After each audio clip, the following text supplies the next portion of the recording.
Hello, morning, everybody. Hello, morning, everybody. Can you hear me? I think my mic is muted.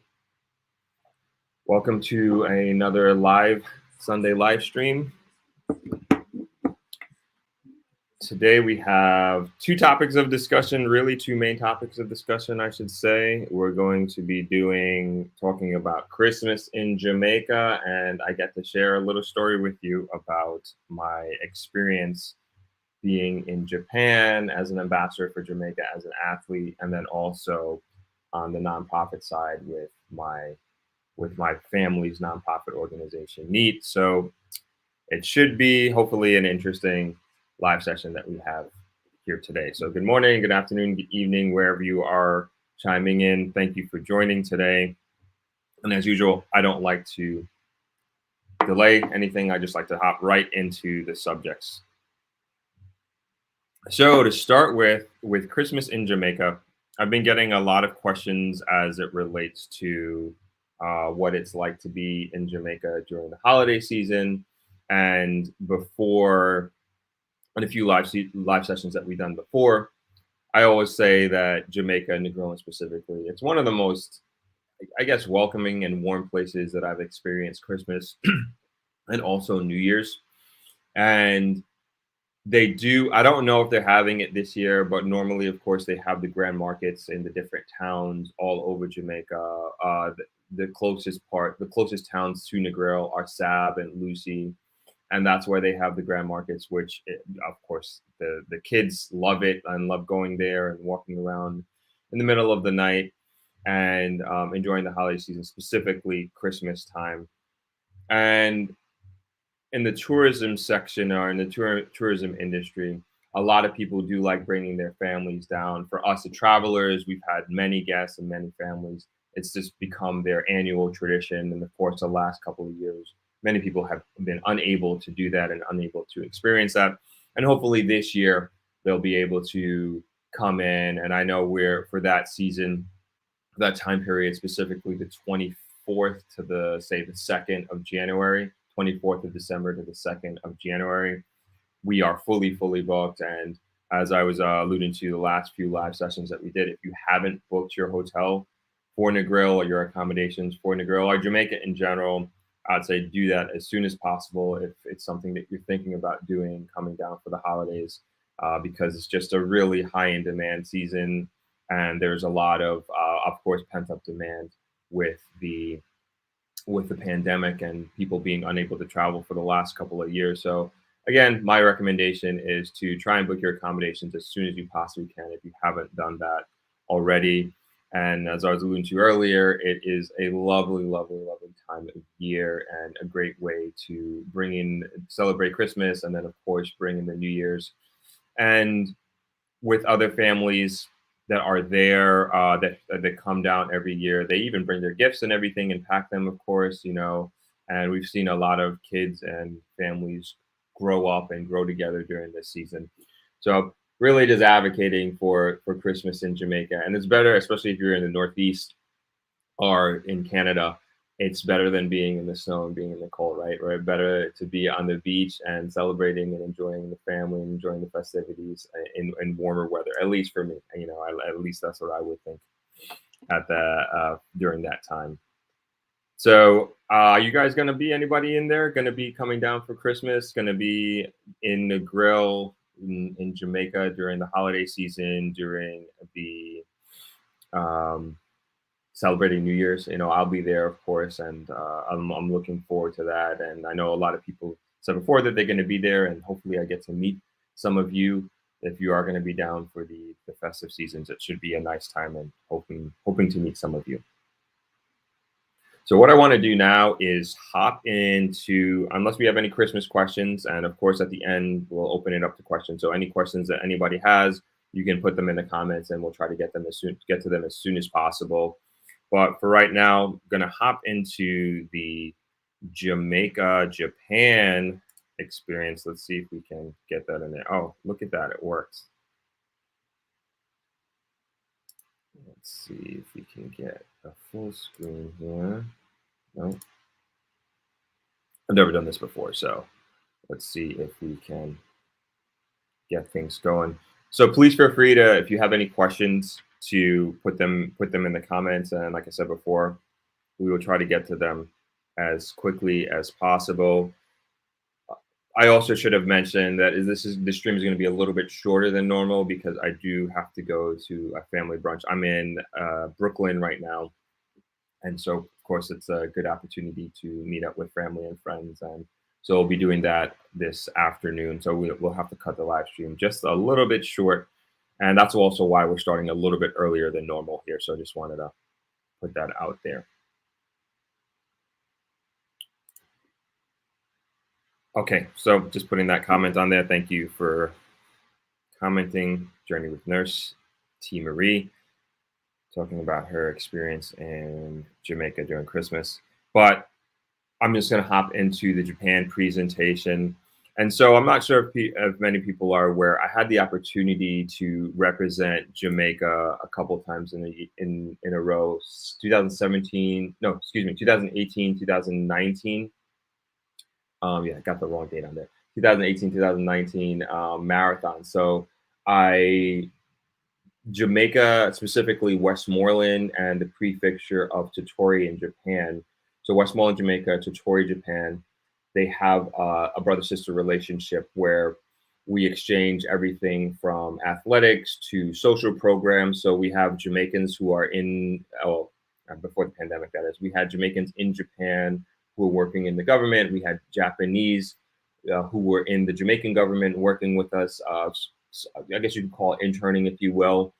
And we even received an ambulance from Totori as well as part of the exchange program during I believe it was the 2016 Olympics. I forget which Olympics it was, but we had our Olympians go to Japan, as a matter of fact, and they trained at the Totori facility.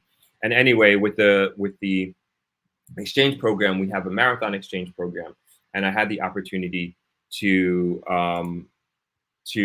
basically represent Jamaica in Totori, Japan during their marathon, and they also send their best marathoner at the time. So I was the fastest marathoner from Westmoreland, and I got to represent Jamaica. And so here is just being an ambassador for Jamaica, which was such an honor, to be honest, and just meeting different Japanese runners and athletes and representing Jamaica as much as I could. And this is just at the pasta party that we had the day before the marathon. And again, meeting a bunch of athletes and dignitaries. And this is at the sports facility. This is at the Totori track where the race actually finishes. And I did okay during this time. Wasn't my best race. I was actually kind of just getting into marathoning, but it was a really incredible experience. And again, I was really, really proud to represent my country and be out there and representing Jamaica. And I did it for a couple of times in a row. It was also a great father-son bonding experience as well. So I was able to bring my father on this trip, and we did a lot of exploration of Japan and Japanese culture. And that's my dad trying on a samurai suit. I'm not sure, samurai armor, I should say, which was fun. So it took some time for us to be outfitted in there. And I also did it as well, which was cool. They're a little bit smaller, so like the stuff barely fit us, but we did our best. And that's my father and myself with the mayor of Totori, and we again, just part of the ambassadorship, if you will, or just being representing Jamaica. And we of course gave them some gifts. The Japanese are very, very I guess a part of their culture is gifting. So when the Japanese came to Jamaica and come to Negril, I mean, they always bring gifts. So we want to make sure that we always do that as well. And so this picture here, or these pictures are in 2019. I believe when I had, this was my second time going to Japan and my second time representing Jamaica. And I was in the paper, which is pretty cool. And that's me and my dad on the track. I was training that day. And that's where, again, the race actually finishes up. And so during that trip, we also used it as an opportunity. So this is March, I believe, March of 2019. So we also used that opportunity to meet with, excuse me, a bunch of Japanese dignitaries, specifically in education, because our goal, one of the goals of this trip, was to bring the students of our nonprofit organization, the Negril Education Environment Trust, to Japan and for part of an educational exchange program. And so we like honestly, my dad started putting this together from the initial trip the year before, but then this trip was like the active. Let's try and make this happen, and let's try and make some connections so we can get our kids over to Japan and to be a part of the exchange program, because the Japanese did send their kids a couple of years before to Jamaica, and it was a dream of my dad to reciprocate at some point in time, and he saw this as an opportunity to do so. And so again, this is actually at a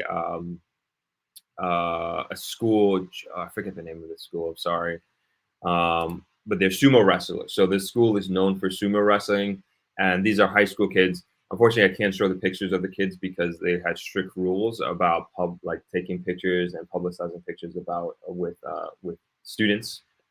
But these boys were huge, like humongous for high school students. And this was one of the schools that we're trying to do the exchange program with. So we had numerous meetings. This is the equivalent of their Board of Education, our Ministry of Education, that we were meeting with, and we were just going from meeting to meeting to meeting on this trip.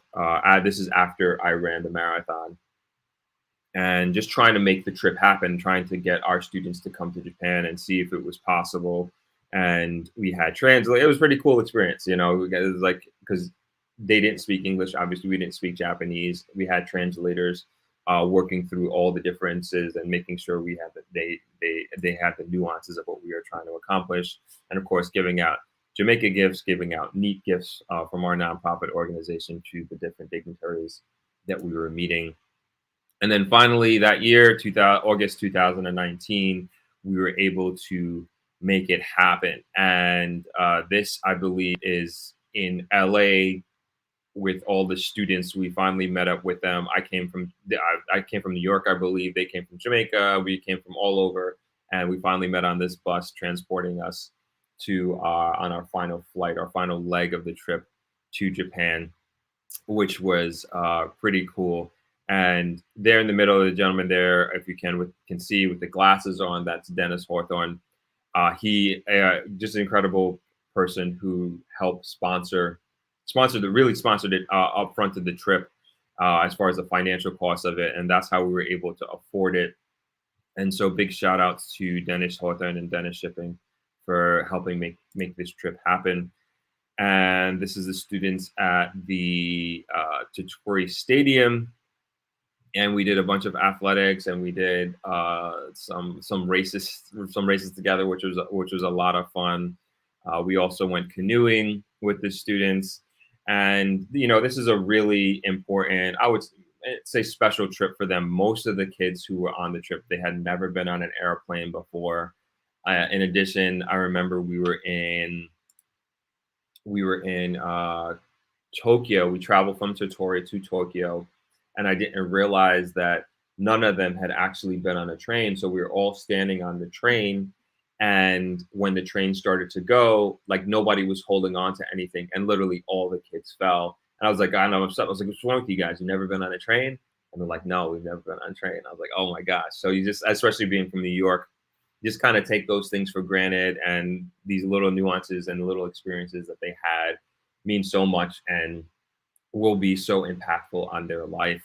And I was just happy to be able to be a part of this experience for them. And so this is us with the kids on the Totori sand dunes, which Totori is very, very famous for and also very proud about.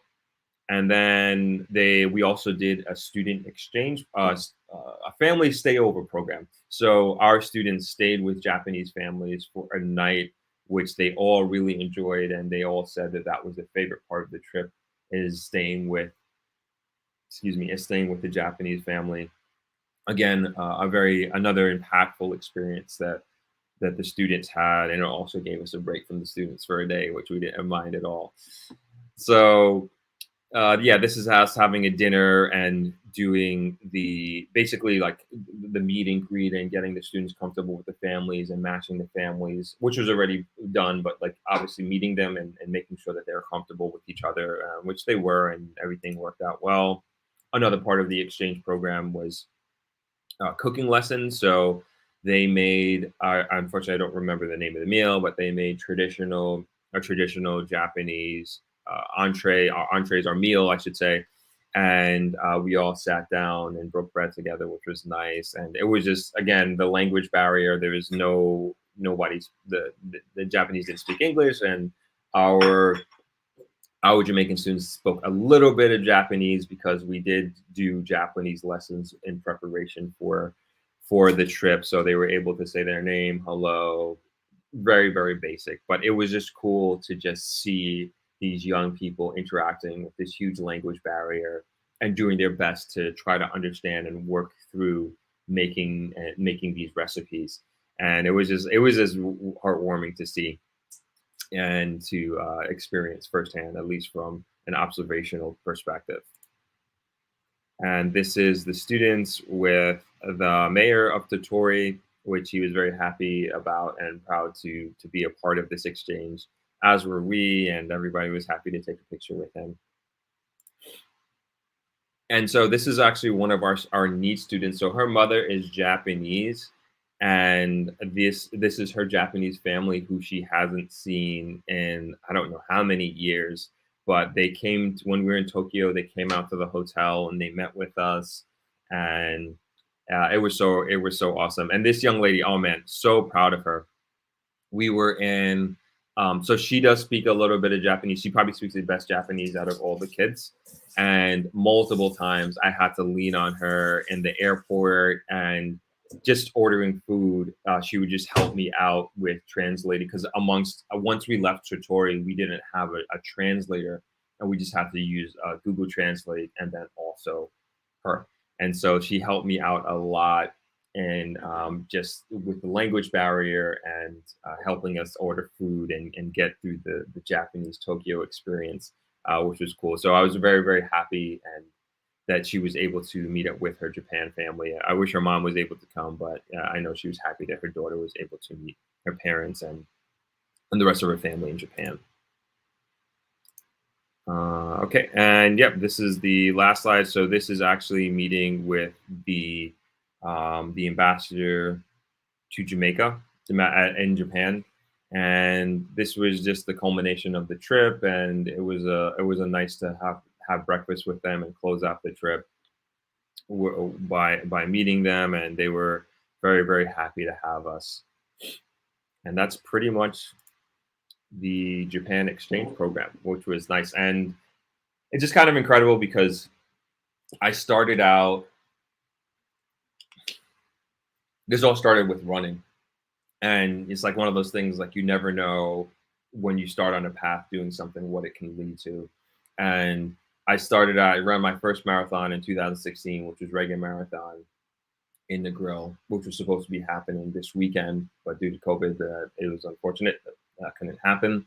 But anyway, I ran that marathon in 2016. That was my first marathon. Horrible experience. Didn't know what I was doing. Wasn't trained properly. Didn't train properly. Didn't have a coach. And then next year, 2017, I started taking it seriously and trained really hard for a year. And I was able to become the fastest marathoner from Westmoreland and then go to Japan to represent Jamaica.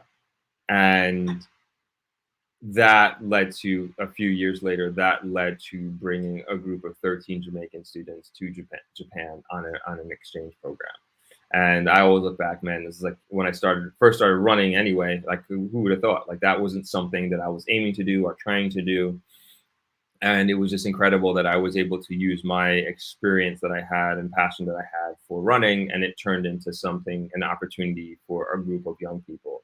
And we hope to continue to do this program, and we hope to continue to have this exchange. We've actually done a virtually. We've tried to maintain contact and keep in touch with each other with the Japanese, and even now we're trying to do a program to continue to foster the relationship, because it's important that we have these international partners and that we really give opportunity, especially to our young people, to go and be a part and see the world.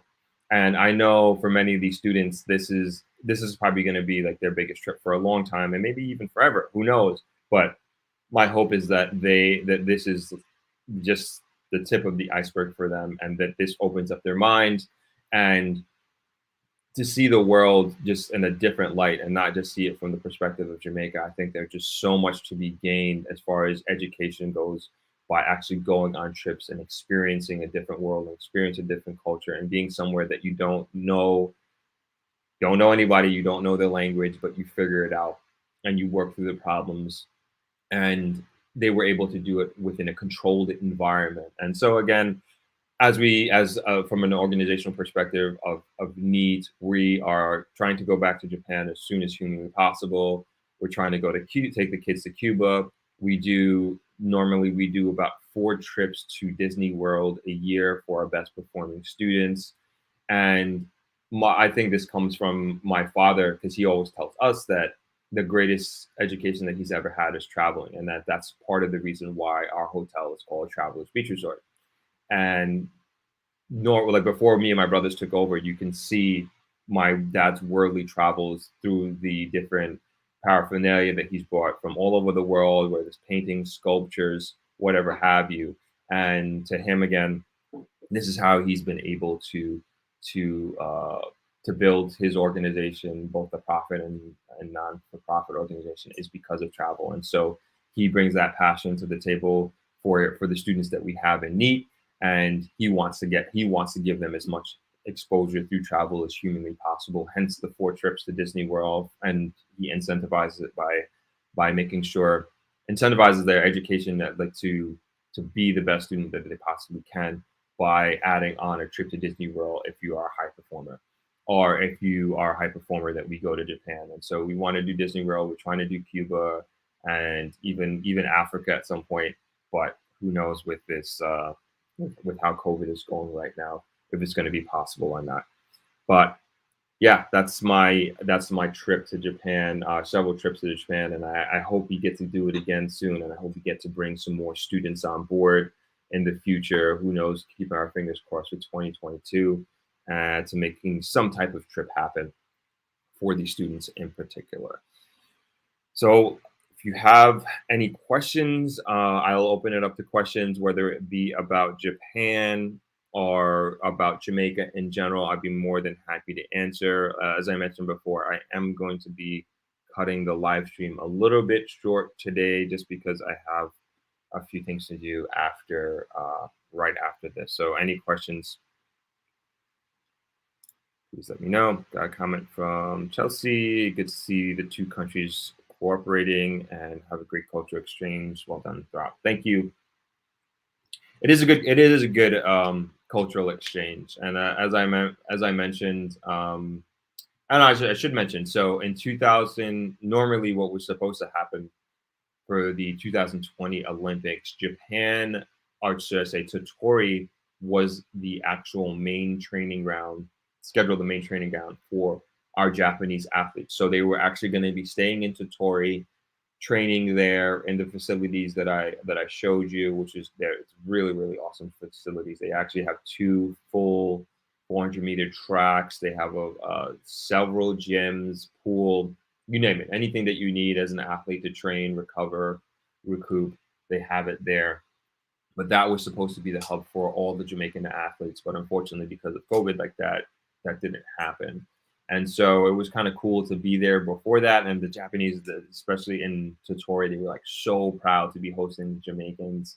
And I'm very sad that didn't happen. But hopefully sometime in the future, they'll have an opportunity to do that. But really, really incredible experience. And also with the students as well, we traveled, they experienced the public transportation, yes, but also like getting on planes and seeing different parts of Japan, because the Totori prefecture is the most underpopulated prefecture in all of Japan. So there is a lot of rice fields there, and they're also trying to encourage people to move to Trattoria, which is a beautiful, beautiful place. I don't know if I have any pictures here, but it's a beautiful, beautiful place, and there's a lot of incentives to. No, I don't have any pictures, unfortunately. There's a lot of incentive. They have a lot of incentives to try and get people to move there, and if that's something that you're thinking of doing about exploring Japan, trust me, they would welcome you with open arms over there, because they do have a little bit of a population problem in terms of population decline. Thank you, Norma.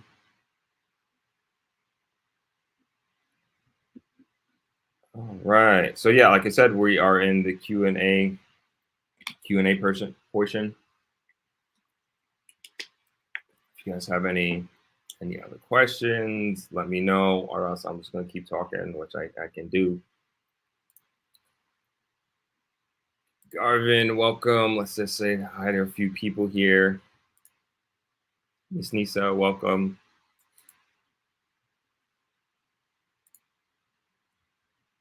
Janet, morning. Morning.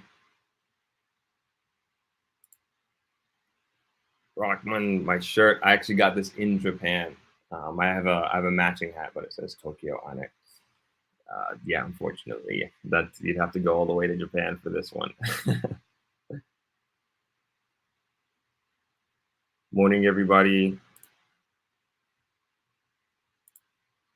Gertrude, morning. Morning, Monique. Morning, Michelle. Lane from Canada, welcome.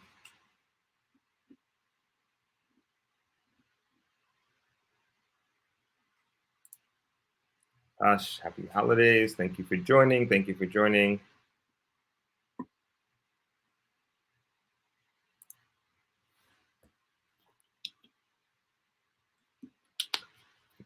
All right, so I'm actually going down to, speaking of holidays, I'm going down, heading back tomorrow. So I'm in Brooklyn right now for another day. The weather has actually been pretty nice here. I have to say it's been nice to run here and not be running in the heat in Jamaica, but also excited to get back down to Jamaica and be there for the holiday season and be with the family, and also putting out more videos. And so for future videos that we have coming up, I'm actually doing, and I also should say, like, if you guys have any, I've gotten many recommendations for videos to do, but if you have any recommendations, please let me know. I'm always open to any ideas that anyone has on different videos to do. But future videos that we have coming, I'm actually going to be doing if not, no, not this week, next week, going to be doing a scuba diving video. So we have a scuba center at Travelers. So I don't know if anybody out there scuba dives, but I think it would be a good opportunity to document the process of getting certified. So I'm not certified in scuba and PADI, and so I'm gonna basically put together a video documenting that whole process, and then also bringing you all along the journey of being however many feet underwater, which is always cool and I always enjoy. So that is one vlog type video. I mentioned in last week's live, I interviewed Mr. Grizzle, which I think is going to be next week's Saturday's video, or this week's video coming up for the podcast. Really interesting gentleman. I don't want to give too much away, but he's one of the founders of the Negril Chamber of Commerce. His family has been a huge advocate for the environment, not only in Negril, but also Jamaica as a whole. So a real stalwart in the community, and really has helped shape and put Negril, in my opinion, on the right track, and really fought for the rights of Negril, and particularly the environmental rights of Negril. Not only him, but his entire family. And it was a great conversation, and to be able to just sit down and chop it up with him. So that's going to be this Saturday. And then I also spoke with a young woman who is a CMOS entrepreneur based out of Atlanta, Georgia. And I don't really know much about CMOS, to be honest. I dabbled in it in terms of tasting it here and there, but she really breaks down the health benefits of CMOS, and then also gets into a little bit in the ins and outs of her business and being in the CMOS business, because all of her CMOS comes from Jamaica and she ships it to Atlanta and sells it all over the United States. As a matter of fact, all over the world. And that was an interesting conversation. I learned a lot from her.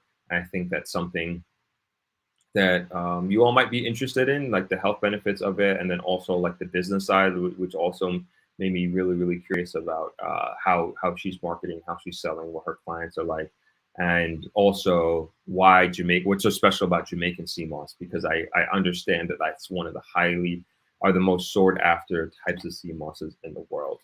So that's coming up in a couple of weeks as well. All right, Garvin has a question. I know you focus on Negril and the coastal towns, but do you have any plans to do content in Kingston? Are foreigners also interested in St. Andrew? Great question. Yeah, I definitely do want to do more content, not just in Kingston, but also all over the island. I'm actually, one of the things I'm going to be doing this week when I get down is having like a production meeting of figuring out how we can get out there, because I don't mind doing, like, if I wanted to interview somebody, doing it on Zoom or something of that nature, but I think that there's something to be said about sitting down with an actual person face to face and having a conversation with the podcast as opposed to doing it over the internet. So if it's possible, and again, it's not something that I'm not open to, but I think it's just so much better to do face to face. So this week I'm actually going to be trying to figure out how I can possibly do that, and who I can connect with, say in Kingston or in Ochi or wherever it is, to figure out and to again bring value to you guys. Because that's the main thing, is I want everybody who watches these videos, who listens to these podcasts, to get some sort of education, and maybe there's like a nugget of information that they were missing or looking for, but through the experience of a guest I may have on the podcast, they get it. And that is really what I want and I'm looking to achieve in this podcast. So I've been looking for a high value guest that can bring high value to everyone out there. And yes, I will definitely be coming to Kingston and doing some videos on, particularly real estate. That seems to be one of the main things that many people are interested in. And I want to make sure that I do it in the right way, if you will. And I also want to kind of do this bulk content creation. Like I wouldn't want to go to Kingston for, say, to do one video or to do one interview. I'd want to be out there for like a week and do a series and do a few people or visit several different types or several different sites that are under construction, if you will, with the many apartments, and also just many apartments that I see going up there. So I'm actually very much looking forward to that. I know there was quite a bit of interest in St. Anne as well. So I will be doing my research, and also this week again making some plans of how I'm going to schedule that out, how I'm going to do my travel, because I'd want to be on the road, if you will, for several weeks at a time to be able to do that and to maintain or elevate the quality of content and also guests that do come on the show. So thank you for that question, Garvin. Much appreciated. King Spotlight. No, you're right on time. Welcome. Are there any plans to expand the program? Chelsea, I'm assuming that you're speaking about the NEAT program, the travel program. Yes. So, and let me know if that's not what you're talking about. But yes, we plan to continue to grow the program, and even now it's just been a challenge, as you can imagine, with COVID. And initially, like 2021 was supposed to be like our big year, because we were planning 2 years out to do these major travel programs for our students and raising lots and lots of money so we can be able to afford to take them. But obviously, we got a bit of a monkey wrench thrown into this whole situation. But yes, we are looking to expand the countries that we're visiting. We're looking to further solidify our relationship with Japan and with the Tory, because we think that's really, really important. And we also want looking forward to having the Japanese students come back to Jamaica, come back to Negril, and come back to doing an exchange program with us with NEAT, because even this, what was also so cool is that we had a set of Japanese students that came from Detroit and they interacted with our NEAT students, I believe, in 2016.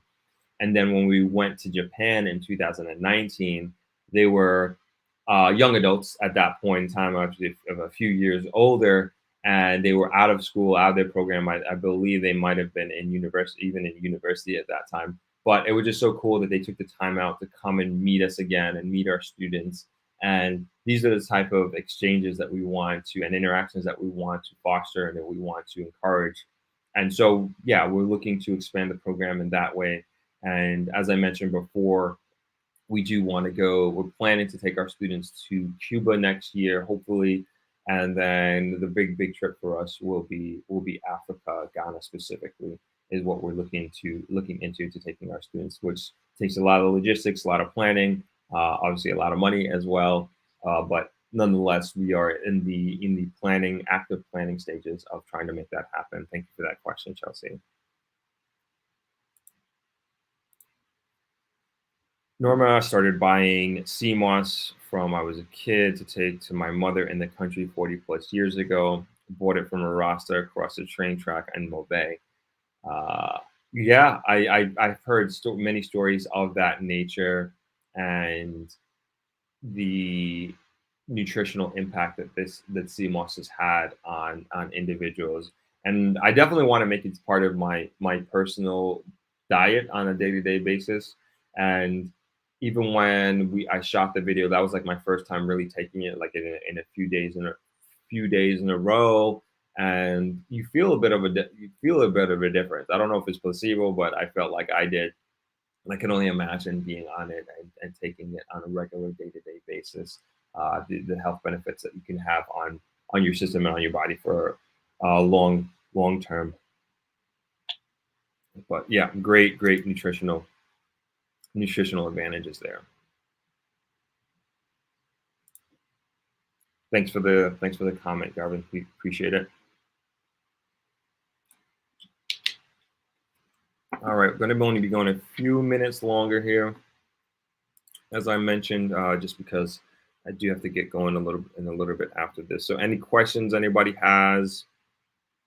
I know we got Canada here. Where else is everybody from? I'm in New York, as I mentioned. I'm in Brooklyn.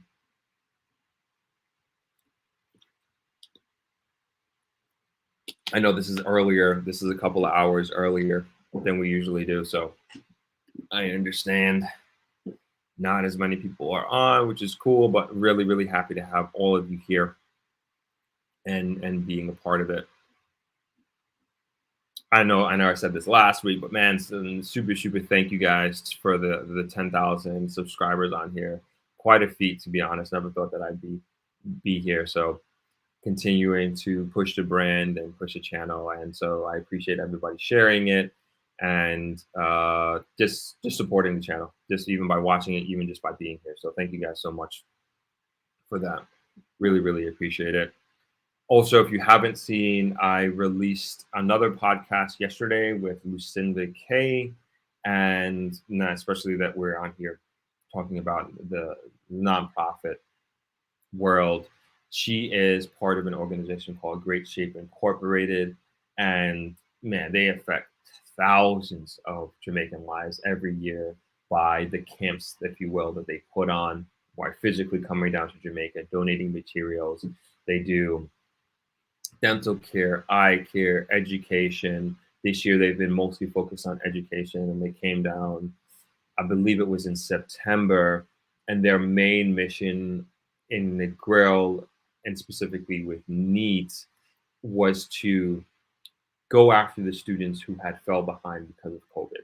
So literally they were just trying to get them in classrooms every single day, and they use our conference room and also our resource center facility across the street from Travelers. That was their classroom, and they really caught I don't know like the quantitative effect that this had, but that was their mission that they had every single day. They came in with the students and they focused on these students who fell behind because of COVID. And you can imagine, like, it's very difficult to be a student and to be learning through a computer and through Zoom. And then you look at, from what I've seen and experienced in Jamaica, it's been mostly through WhatsApp that these students are learning from. And I was never the best student in the world at all by any means. I couldn't be imagine being in class and not having the attention of a teacher when I had a problem. And this is exacerbated throughout the country, and I'm sure wherever everybody's living, they have very similar stories. So this organization is doing just a great feat in terms of trying to catch these students back up.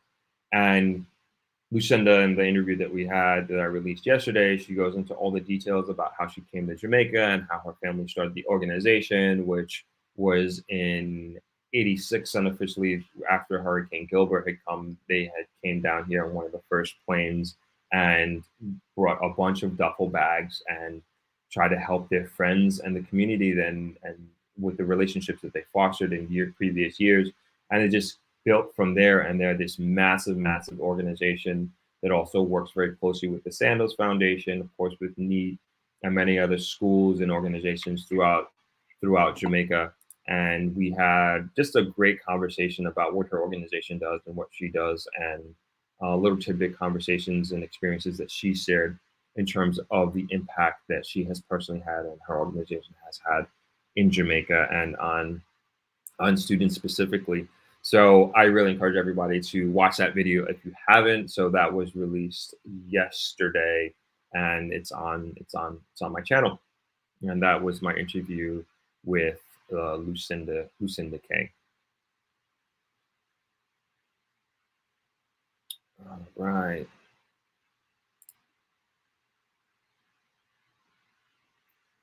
Thank you for, got a comment here. Sinolov, I think that's, I'm probably saying it wrong. But thank you for the series on home buying. I appreciate all the great tips and showing different housing opportunities.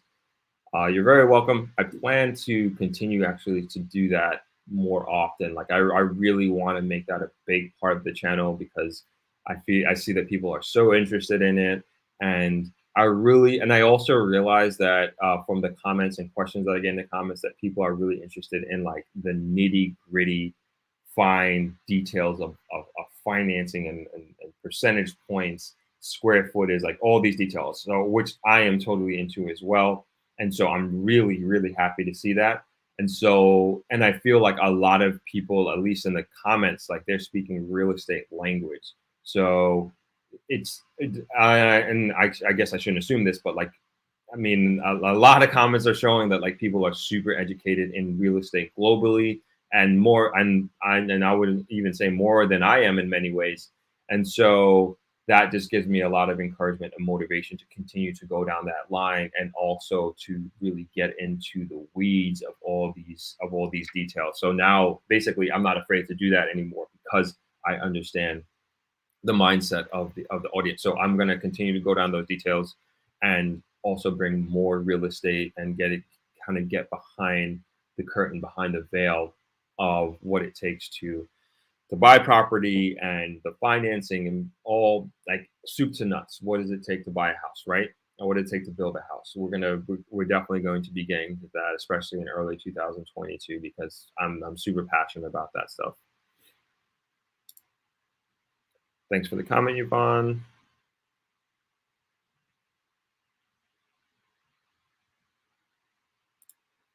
Garvin, any plans to bring your company services to the local stock market?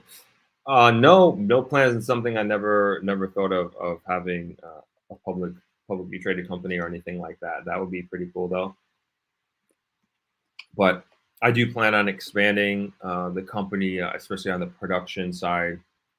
And I'm looking forward to seeing where I can take that, and what I can continue to bring to Jamaica, because I want to. I mean, I think Jamaica is one of the greatest places in the world, like no question, no doubt. And to me, is also part of my job here is to let the world know about that and to show different sides of Jamaica, and hopefully encourage more people to invest in Jamaica and to come down, because I think there's just tremendous opportunity. It is. I can't even say it's a diamond in the rough because I do know a lot of people know about it, but at the same time, we are so off the potential of the country.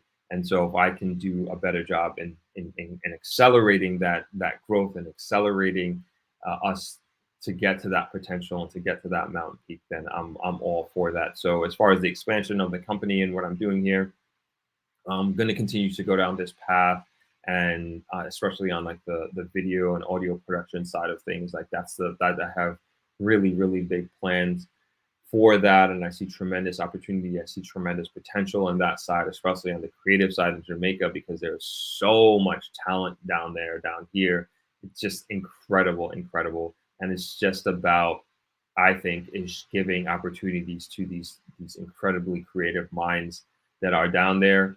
And if I can help foster that and I can help do that, then I'm going to continue to do that. Do my best to not only achieve that for myself, but also for the community and the people that I'm around. So thank you for that, Garvin. Morning, Joy. Could you repeat the name of the nonprofit? There are a few foundations in Kingston where young children could use some help. Thanks for all you do. No problem, Gordon. So the name of the nonprofit is NEAT, or otherwise known as Negril Education Environment Trust. That's the website there, neatja.com. And you can take a look at the different programs that we have done there and what we've accomplished in the past, and a little bit about what we look to achieve in the future. And I would also encourage you to take a look at the NEAT YouTube channel. I put up a bunch of videos about different things that we've done during the pandemic, and then also a highlight reel, if you will. I believe it's like 7 minutes of the Japan exchange program that we had, and it kind of gives you a little bit more details, visually, audio, of what it was like, of what I just explained and what I went through.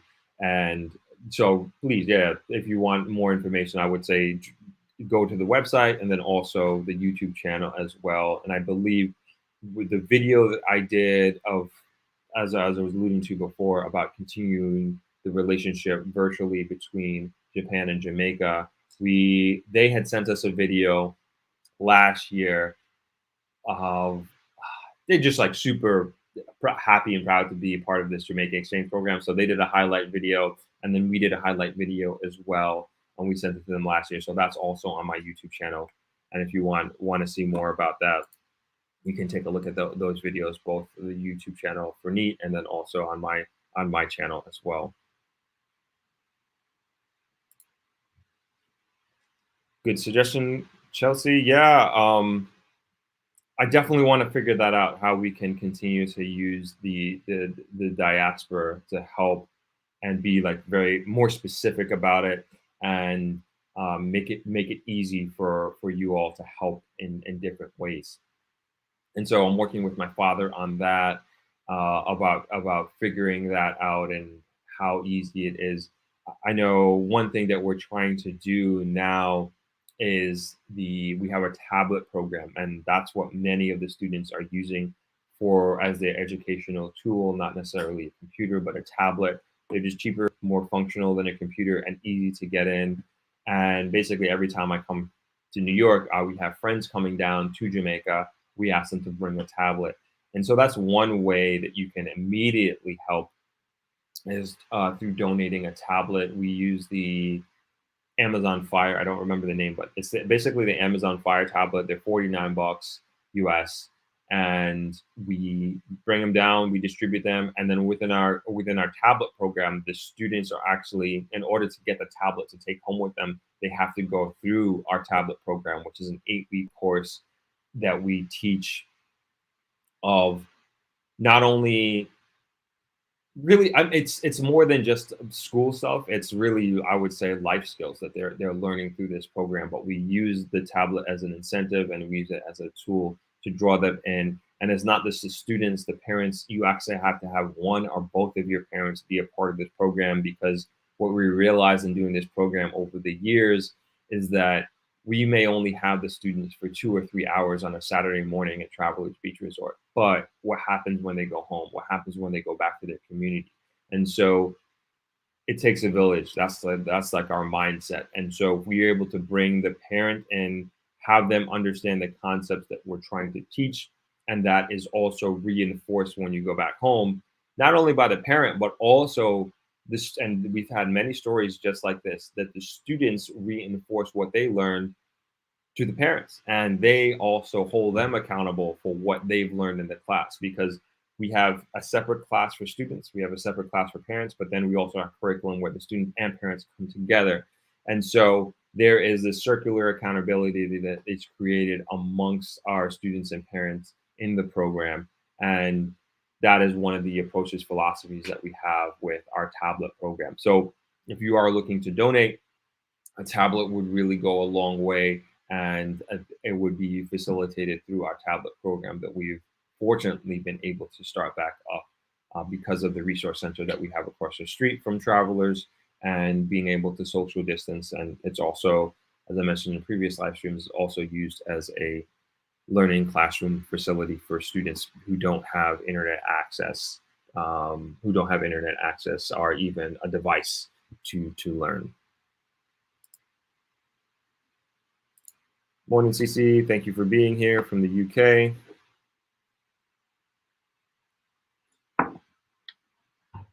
Appreciate you. All right, I think we're going to start to wrap up here.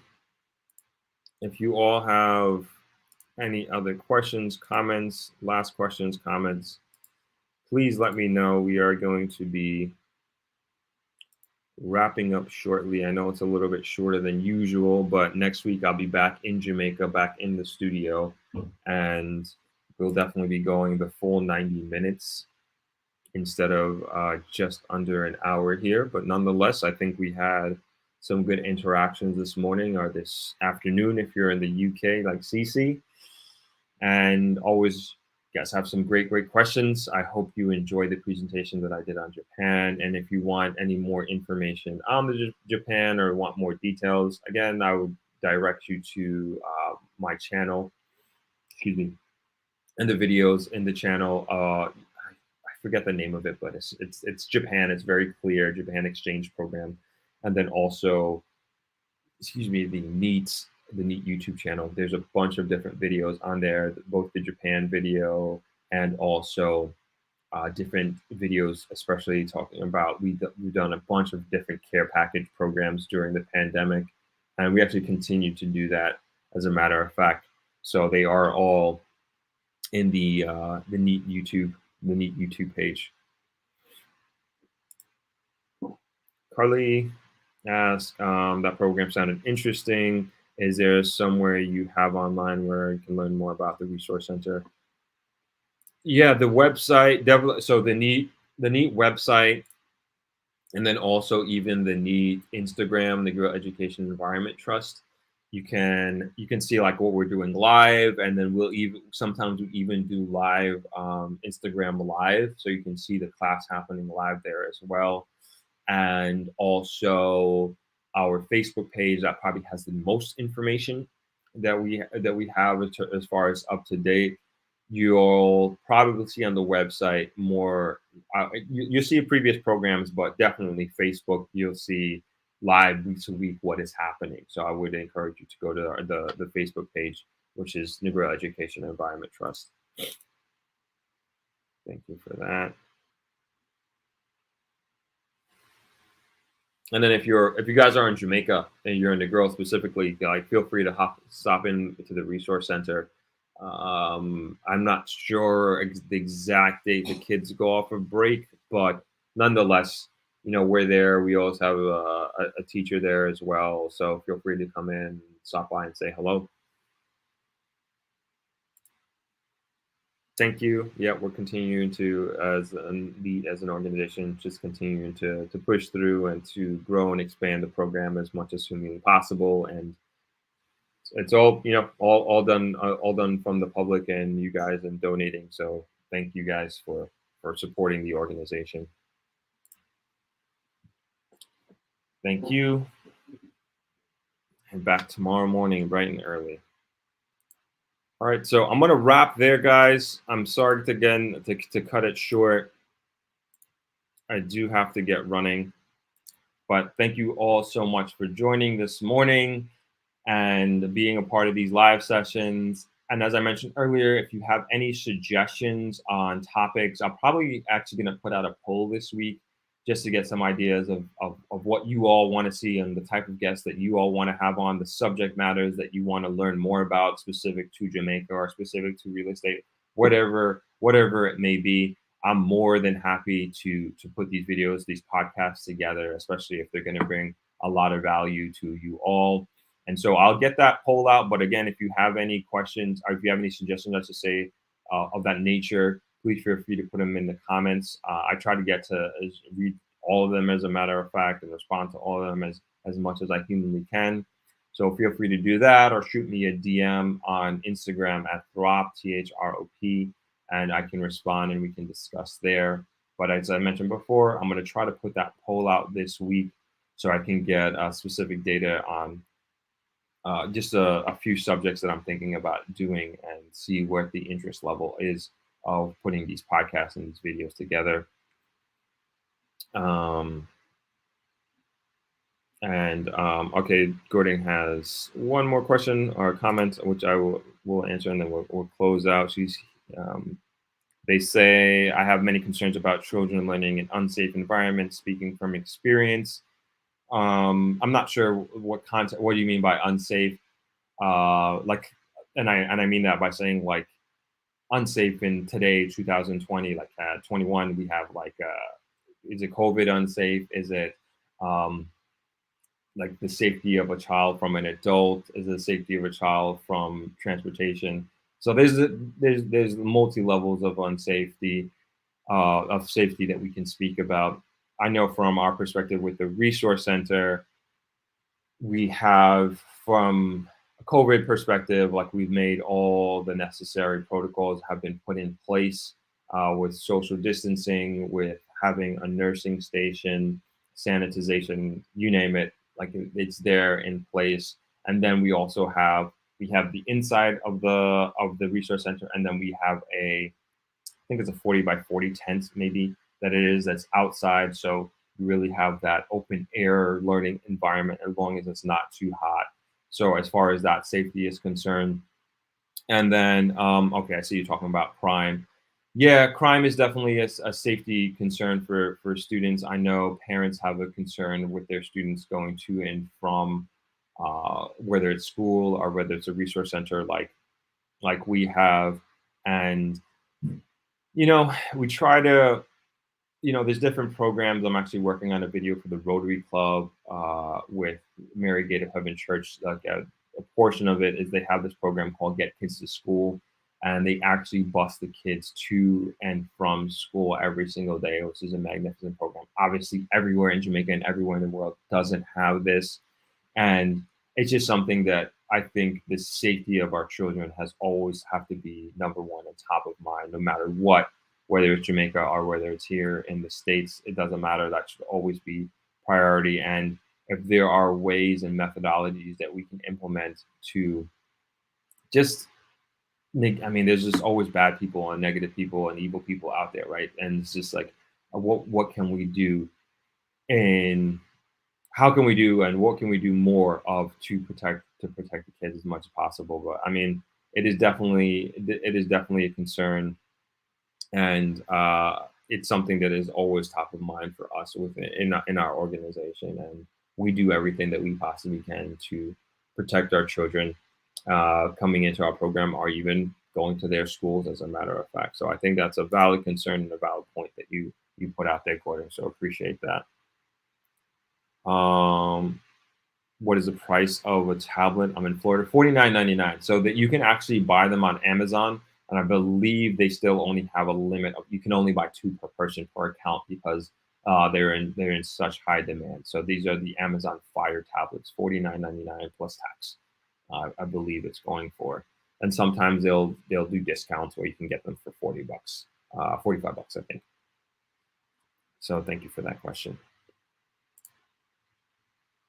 Thank you, Suzette. Okay, I'm going to end it right there. I do got to get going. I want to thank you all once again for coming on this live session. As I mentioned before, we'll be back in Jamaica and back in the studio next week, and I hope you will join. And take a look at the Lucinda video that I did, Lucinda K podcast interview that I did released yesterday.